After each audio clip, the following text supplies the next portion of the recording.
Photona Vision. Thank you all for being here tonight. Thank you to everyone who trekked from far and wide to be here in person, and for everyone who's watching us on the live stream as well. Before we get started with all of the fun things, I have to tell you some fun things about safety. My puns are terrible, you should know this right now. There are exits at the top and the bottom of all of the staircases, and the staircases will remain illuminated even in the darkest parts of the show. So if you need to exit, those are the ways. We also ask that there is no photography or videography during the show, but if you would like to see some photos of this event and other things that we do and some behind the scenes stuff, I encourage all of you to follow us at UNCSA Lighting and at UNCSA Presents on all of the social media platforms. All right. I told you about emergency exits. That was on the card. Sorry, the important things are written down. Okay, as you may or may not know, this year we have 2 new lighting faculty members, and I'm going to bring them up and introduce them to you. And this is Erin Spivey.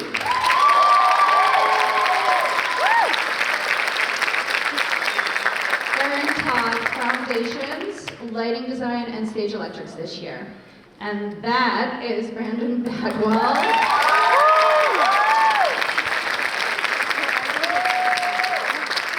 Brandon took care of our programming classes and some of our stage electrics classes as well. The next thing that I'm going to tell you has to do with the people who helped us put this together. You should know that Photona in its entirety is produced, built, sourced, done, programmed, designed by our students. We support them in what they do, but they do all of the work.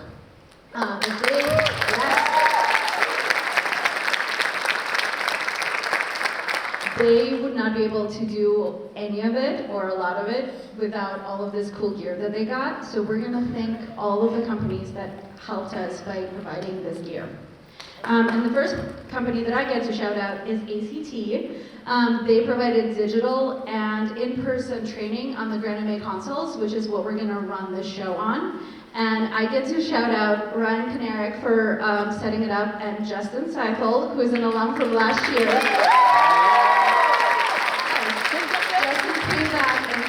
Programming classes, and it was incredible.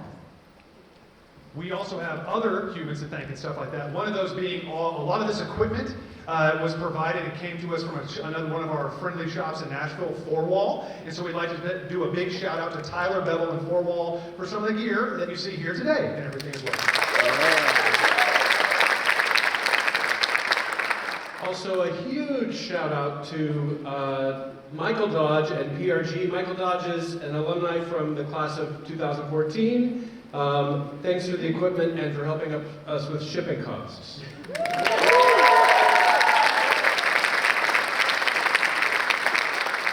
All right, I get to thank Bandit Lights for not only providing us with some fixtures, but also being our central point where all of the other shops brought their gear for us to pick up in Nashville, and we appreciate that very much.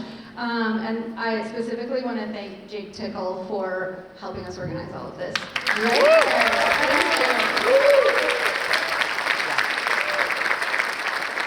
there were over 7 amazing shops who helped make this entire thing happen. Another one of those humans in those shops would be one of our alumni, George Meltzer, who is also from joining us from Parallel Control Systems, as well as ExoStage, who donated the stuff that makes us control all of the stuff that you see here today. So thank you all so much. And a shout out to Rob Ross, class of 2010, and Alex Womer from Studio RRD. They provided all of our exterior IP rated gear, so all the lights you see outside. And probably some others too. That's true. All right, and then I have a shout out to Mainlight, to Patrick Bellino and Sarah Burke, and they provided these really cool fixtures called S-Tribes, and we'll talk about them later. But we've had a ton of fun playing with them, so thank you so much.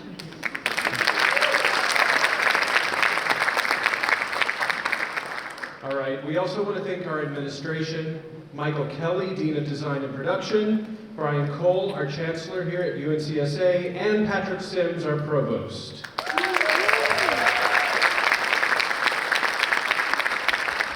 Also, Zach Stevenson gets an honorable mention for keeping an eye on our rigging safety. And finally, a special thank you to Brooke Austin for being CC'd on every email, and there were a lot of emails.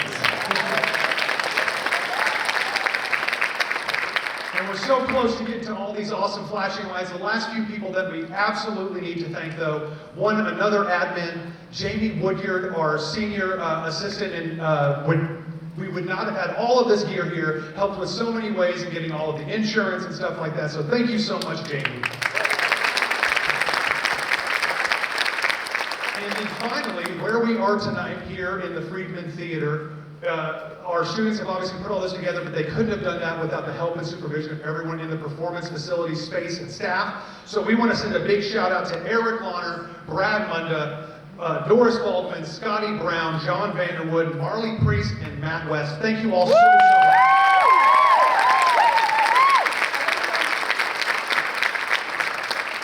Amazing. I get to tell you a little bit about how tonight is going to run.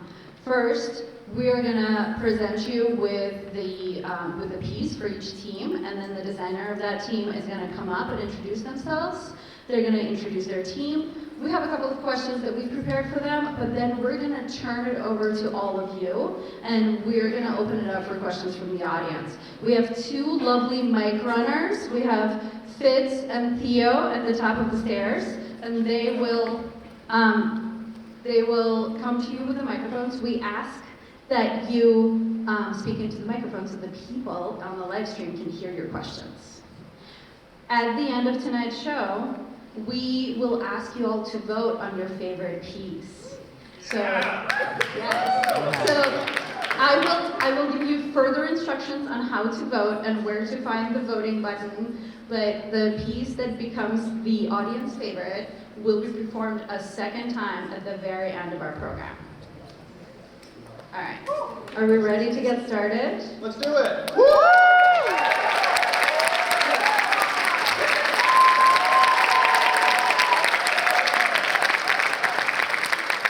Our first team is Team Gold.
up for Team Bold!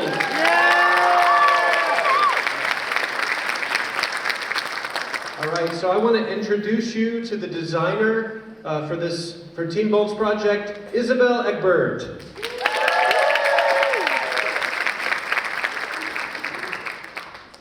And Isabel, if you'll introduce your team to everyone.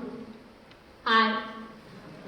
My team was Sarai Powers, Aiden Piontek, Michaela Scobie, and Pedro Chavez.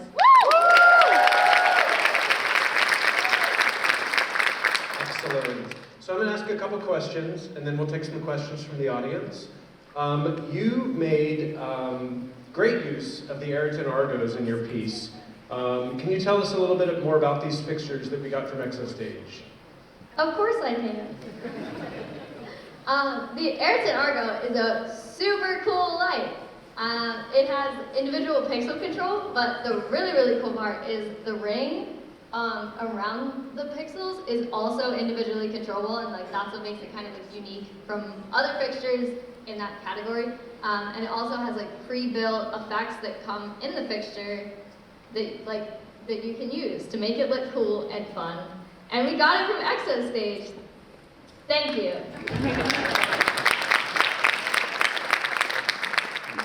All right, so also while you've been here in school at UNCSA, you've also had the opportunity to work with Bandit lights. So can you tell us a little bit about how working with Bandit, touring, and prepping things there has helped you for this project, Photona?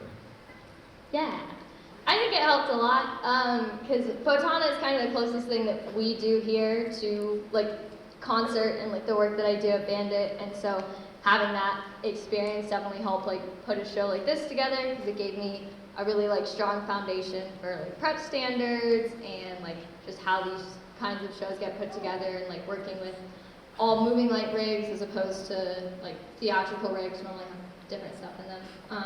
And I think it also just kind of has helped me grow as a person. Like I started working there when I was 19, and the first time I was on tour, I was late to my first load-in because I was too scared to get off the bus.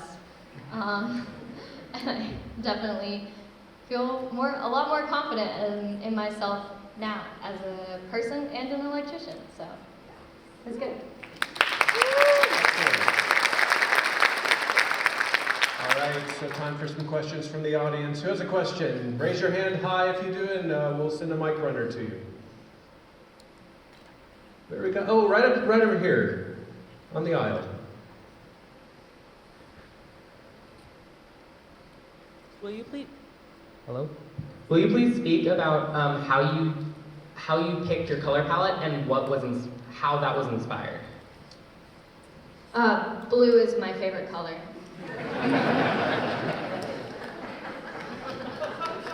That's all? Pretty much. All right.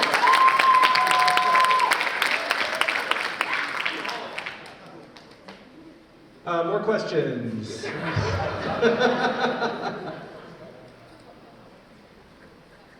Yep.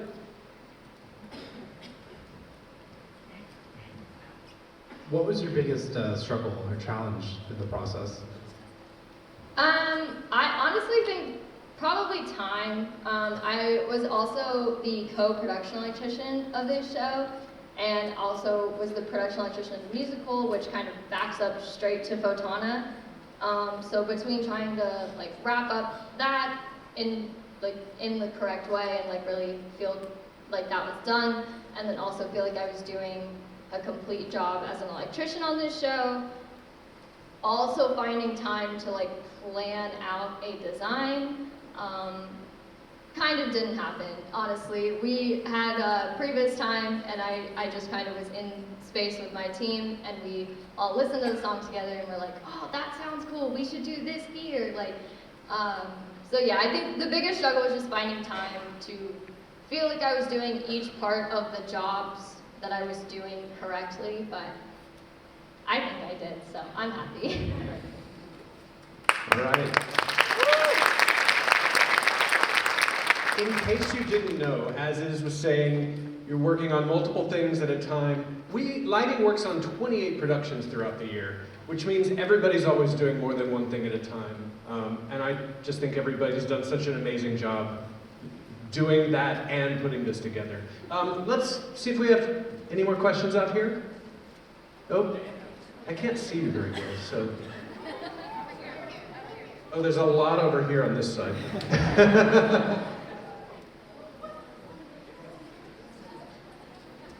He's making his way over.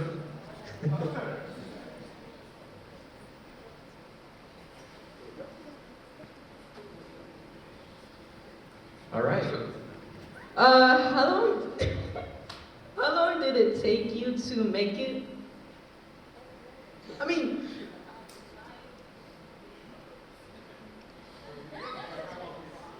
Yeah, so how long did it take you to put the whole piece together? We started previs before, oh my god, I have no sense of time, I'm so sorry. It's been a very long, like 2 weeks. We started before Thanksgiving, right? We started previs before Thanksgiving, and then after we got back from Thanksgiving break, we kind of put a hold on working on pieces to actually load in the show. And how many days was it? 50 hours. All right, 50 hours. We have time for one more question. Anybody over here on this side? Yes, one up here in the back. thank you. I don't have any idea how you do this. Do you start it on the computer and then try to put it together in real life? Could you just give us a general idea about the process? Yes, of course. So we started putting the plot together in like August, honestly, and then we spend the whole semester kind of getting things together and figuring out which pictures we want and which like vendors we want to reach out to, and then about halfway through November, we start working on the show file in a pre-visualization, which is a hard word to say. And we spend about a week just programming things in pre-visualization before we can actually see it in space on actual lights. It's just all computer generated. And then we had about a week of time in space with the actual rig and watching the lights dance. That's great. Thank you, Liz. All right. Next up, we have Team Full Send.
Need half a Zen, 13 hours till I land. Have me out like a light, like a light.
Give it up for Team Full Send.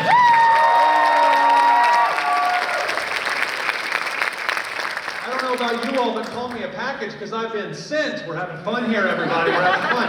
So this is exciting because this is one of our, as we said, you're going to see 6 different pieces tonight, all of them designed by our C4s. This is one of the teams that actually has 2 of our C4s involved. We have a C4 as our lead designer, as well as a C4 as our lead programmer. So I'm going to bring both of them up here on stage. And first, our lead designer, the human who can always get things off the tallest shelf in the eShop, Jake Jordan.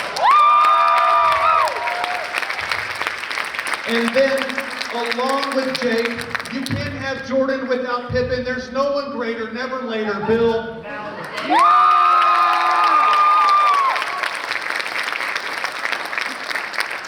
So, welcome boys, great to see y'all here tonight. Great to see you, Brandon. Why don't you talk to us a little bit really quick about this piece? You know, we heard so many different songs. You know, we see in the program it's a mashup of multiple songs. We see it's a giant orchestration and stuff like that. So just talk to us a little bit about the process of how you landed in these songs and the story that you're kind of trying to tell us through all of it. Absolutely. First, I'd like to introduce my team. First, we have Bill Nellen as the programmer, obviously. And then other members of my team include Arthur Adcock the Doria, Jay Carrick, Landry Dale, and one of our mic runners here in the sparkly red velvet vest, Fitz Morrissey.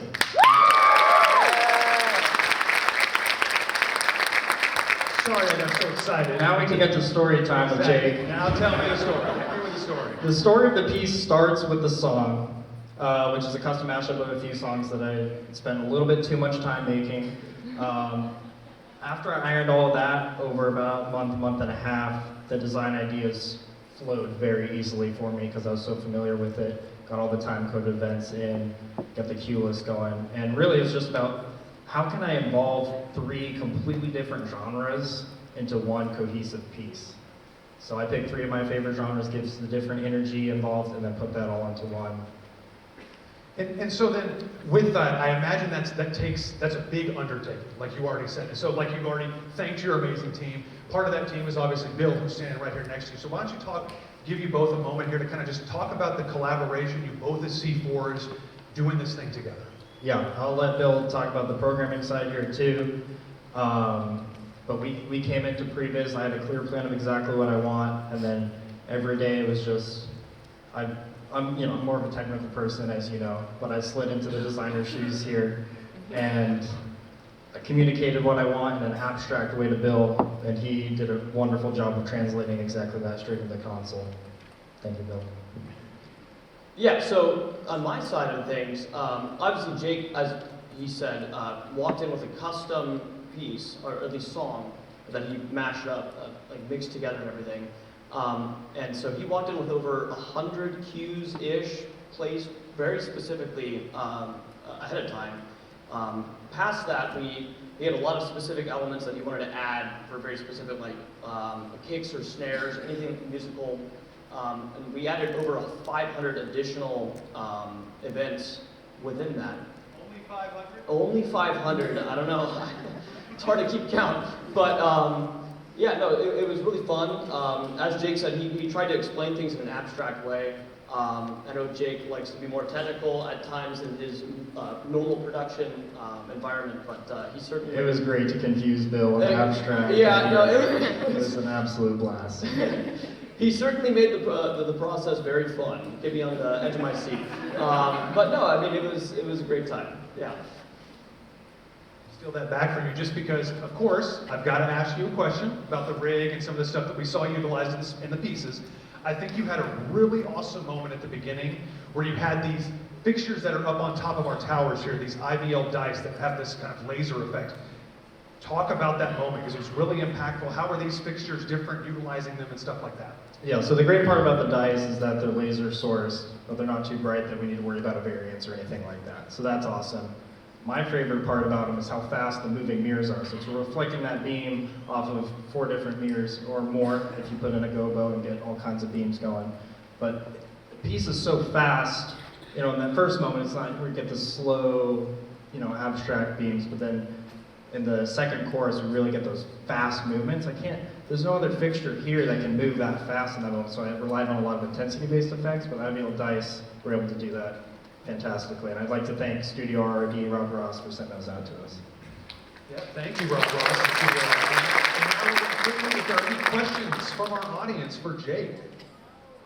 I see one down here, and I have one up top as well. Fitz, can you sneak over to center? So I noticed in the beginning of the piece, there was some heavy sidelight from upstage, and it was reflecting off the Ayrton Magic panels. Magic panels, thank you. I should know these things. That's what I do. Was that a happy accident, or was that planned? Because it was a very good use of light. Yeah, so the magic panels were in their like fanned out look. That was absolutely a happy accident with the side light there. So we kept that because it looked really cool. Happy accidents are good, man. Yeah, no, I relied, first day we came into this, I told my team, I was like, I'm gonna rely on happy accidents. I know I didn't think of some of the coolest things that we're gonna be able to create here. So anytime something cool happened, I'm like, Bill, store that, we're gonna use that later. So no shame with happy accidents. And I think we got time for one more question up here. So what are your 3 favorite genres? So 3 favorite genres, that first one is like that EDM pop mix, Dirty Sex and Money. Then Sicko Mode, which is like the hip hop, like heavy bass. And then that first song is called Burn Up. It's like a spacey, airy vibe. So I want to get all 3 of those into one. Well, let's hear it one more time for Team Full Center. Thank you so much, Bill. And now we're going to keep moving right along with Team Daybreak.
give it up for Team Daybreak.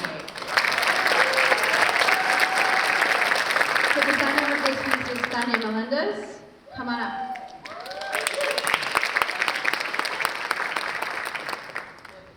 Please introduce your team for us. My team consists of Noah Welby, who is currently behind the board right now, George Danicula, D'Angelo Brumfield, and Jaden Lindsay.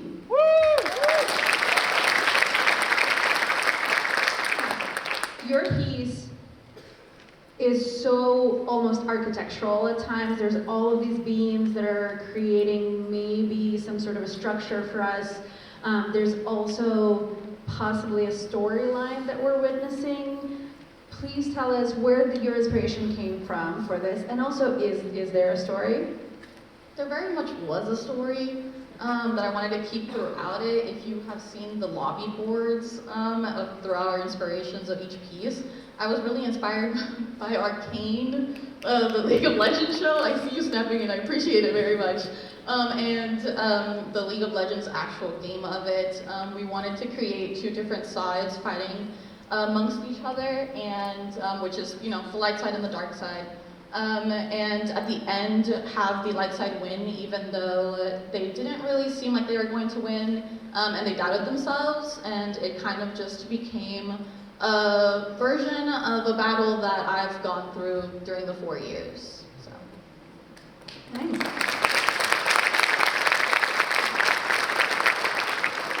You mentioned the lobby and the lobby displays, so you were part of Team Lobby, you led the team. Tell us a little bit about what's out there for everyone to see at intermission.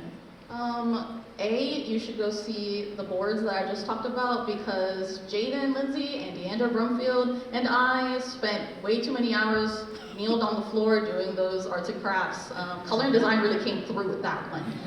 And also, we have some pictures that aren't on this rig and just outside. They are called the Circus Scoop XLs. They were brought to us kindly by Bandit Light and were made by Megalight? Yeah, buddy. Yeah, Megalight.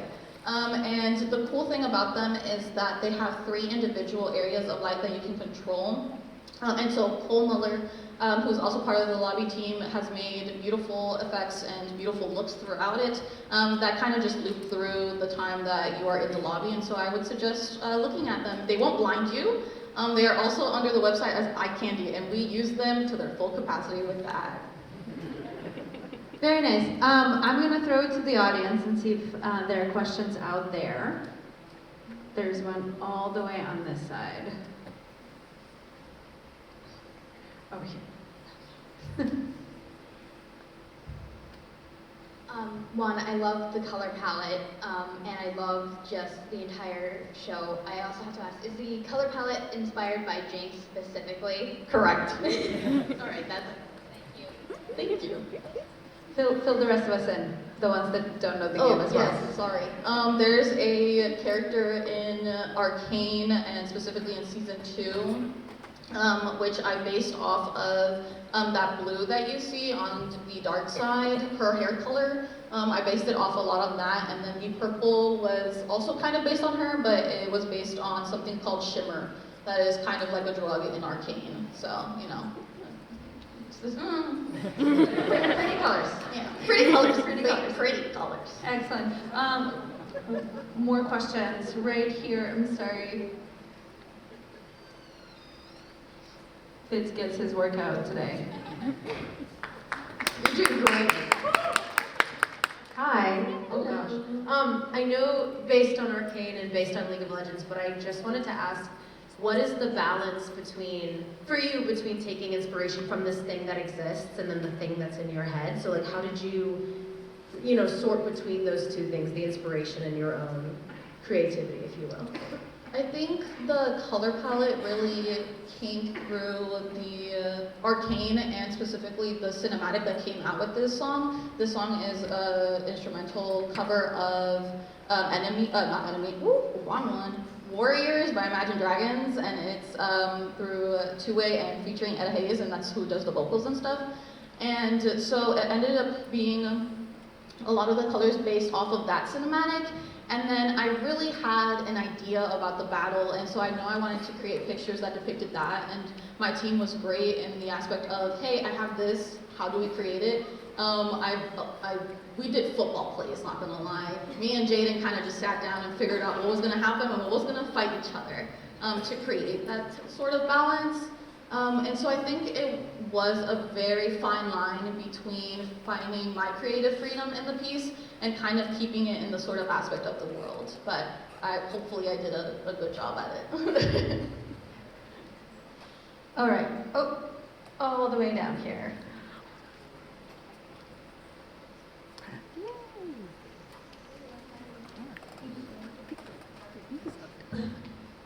Hey, quick question. So I noticed that your piece specifically really kind of highlighted the architecture of the room itself. So I was curious, like once you got in space, how did things change for you from just visualizing and then actually going to like your site-specific location? Yeah. Oh, a lot of things. So we have frames and mavericks on the sides, and a lot of the battles ended up in previs happened with those frames and mavericks and the Argos. There's masking in between them, and so when we got to space, you couldn't see any of that, and so it ended up being like, what can we do? And so we ended up finding substitutions for, because each light we kind of placed on a side, and so those lights only turn in specific colors, either amber or white for the light side, and purple and blue for the dark side. And so we kind of just figured out where they can hit and what can hit each other, and so we spent a little bit of time doing that. I think it ended up being more of a happy accident that we got to play with like the upper truss and the lower side light to kind of create that balance and that depth in between the stage. Great, thank you. Thank you for this entire story. Thank you for filling me in on the story. I'm gonna make you hand your microphone over to Brandon. Thank you so much, Team Dave Ray.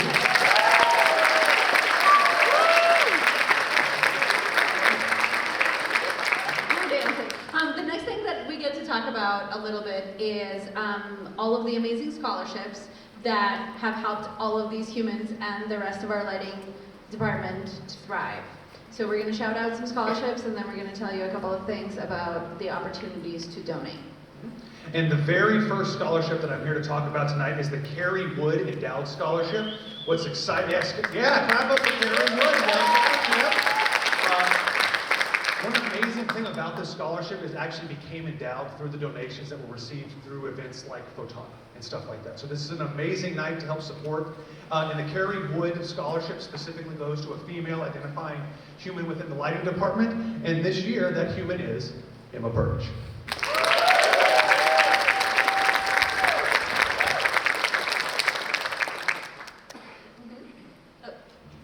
I haven't done that one already. All right, the next one that we're going to shout out and talk about a little bit is the Mescal Family Veteran Scholarship.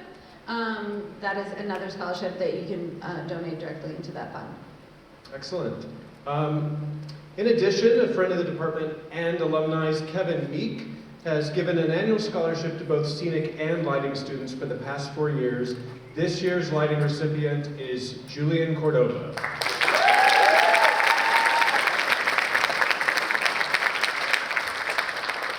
We not only have these scholarships, we love to acknowledge when our humans in the lighting department are acknowledged by the greater entertainment community as a whole as well. So we also would like to shout out Julian Cordova, who is a Fred Foster Mentee Award winner this year. Connie Melendez, who we just saw on Design Team Daybreak, is an Andrew Lloyd Webber Initiative Scholarship recipient this year. We not only have phenomenal C4s, we also have some phenomenal C2s and humans in all other spaces. One of our C2s, Logan Witten, recently just won the ACT Grand MA programming contest.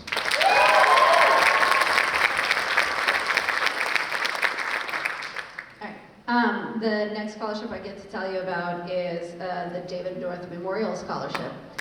Yes, thank you. Now I'm going to make you all look inside your programs for this piece, for this insert. All All right, so on this insert, there are 2 QR codes, and one of them says Linktree, and the other one says donation.